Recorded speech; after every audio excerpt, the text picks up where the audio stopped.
Kamboja tak waspadai satu pemain timnas Indonesia saja.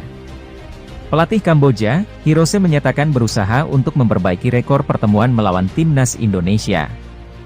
Kamboja yang menghadapi timnas Indonesia pada laga kedua grup A Piala AFF 2022 di Stadion Utama Gelora Bung Karno pada Jumat, 23 Desember 2022, sore tadi. Pelatih Ryu Hirose menyatakan tidak melakukan penjagaan khusus terhadap satu pemain saja. Hirose mengatakan tidak tahu secara detail informasi skuad timnas Indonesia. Akan tetapi, ia menyebut pasukan Merah Putih memiliki pemain berkualitas. Oleh karena itu, Hirose meminta anak asuhnya tidak membiarkan satu pemain pun timnas Indonesia berkeliaran bebas. Menurutnya, bisa berbahaya bila hal tersebut dilakukan. Tetapi kami tahu Indonesia ada pemain yang berpotensi dan ada juga yang bermain di luar negeri. Jadi kami tidak memiliki pemain spesifik yang diwaspadai, kami mewaspadai semuanya, kata Hirose. Ditanya kualitas pemain muda timnas Indonesia, Hirose angkat topi. Maka dari itu, ia memastikan Kamboja tidak boleh gegabah dalam mengambil tindakan. Terkait rekor pertemuan Kamboja yang buruk lawan timnas Indonesia, Hirose tidak ambil pusing. Ia menegaskan pasukannya berusaha keras untuk mengalahkan Mark Klok dan kawan-kawan. Kami tidak bisa menyebutkan secara spesifik pemainnya, saya tahu Liga Indonesia juga bagus sejauh ini, pemain yang bermain di luar negeri juga bagus, kita hanya akan bermain secara berhati-hati. Jika kami melihat Indonesia memang sangat baik pada sebelumnya rekor pertemuan, tapi itu tidak berarti kami tidak memiliki kesempatan untuk menang, jadi seperti pertemuan terakhir, kami pikir Kamboja memiliki kesempatan untuk mengalahkan Indonesia kali ini, ucap Hirose. Keisuke Honda protes jadwal padat Kamboja di Piala AFF 2022, padahal jadwal Indonesia lebih rapat.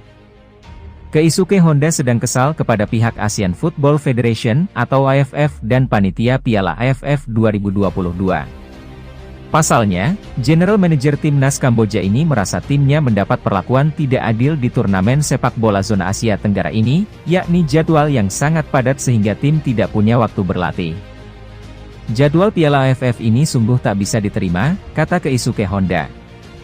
Sebagaimana diketahui, jadwal timnas Kamboja di turnamen ini memang padat.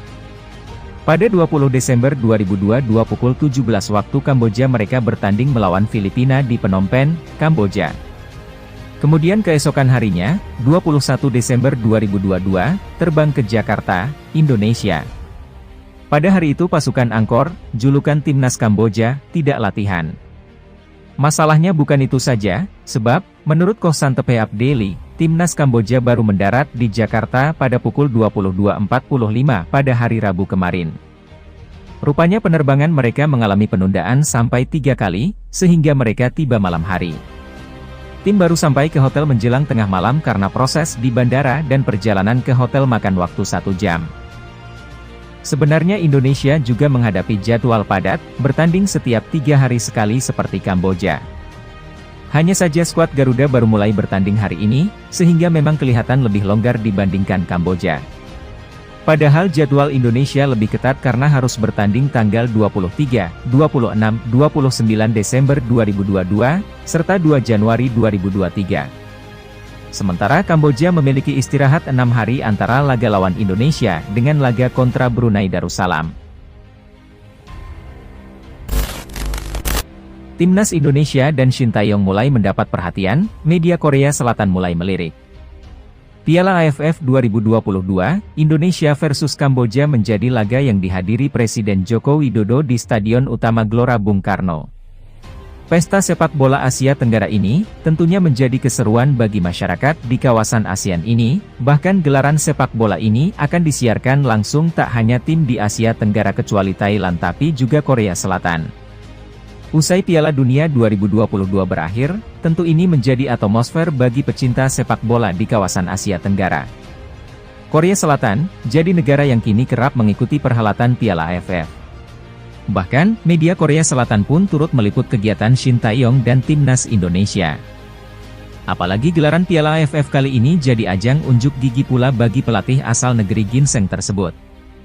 Ada 3 pelatih asal Korea Selatan yang bersaing di Piala AFF yakni Shin Tae-yong untuk Timnas Indonesia, Park Hang-seo pelatih Timnas Vietnam dan Kim Pan-gon menukangi Timnas Malaysia.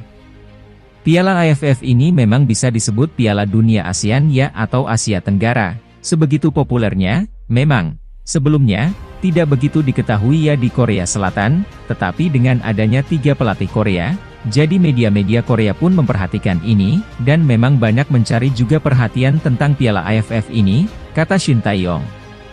Oleh karena itu, Piala AFF bukan semata pertarungan negara-negara Asia Tenggara untuk menjadi juara, melainkan persaingan 3 pelatih asal Korea Selatan yang tentunya ingin membuat namanya lebih baik lagi di mata publik Korea Selatan.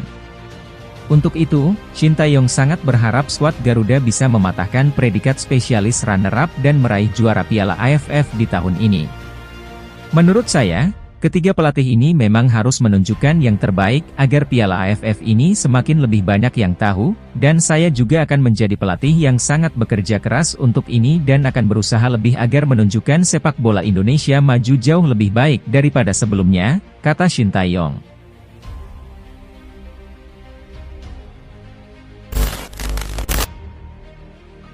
Debut Jordi Amat dan comeback Spasojevic di Timnas Indonesia.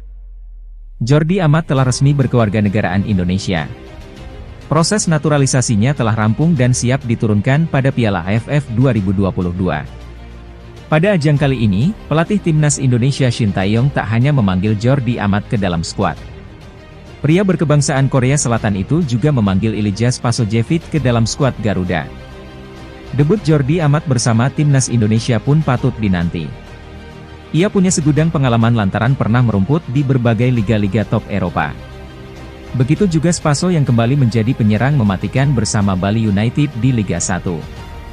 Di skuad Garuda, Coach Shin pun punya beragam taktik yang fleksibel. Racikannya pun akan disesuaikan dengan tim yang dihadapinya. Tim Merah Putih di bawah asuhannya mampu bermain dengan formasi 3 back atau 4 back dengan cukup baik.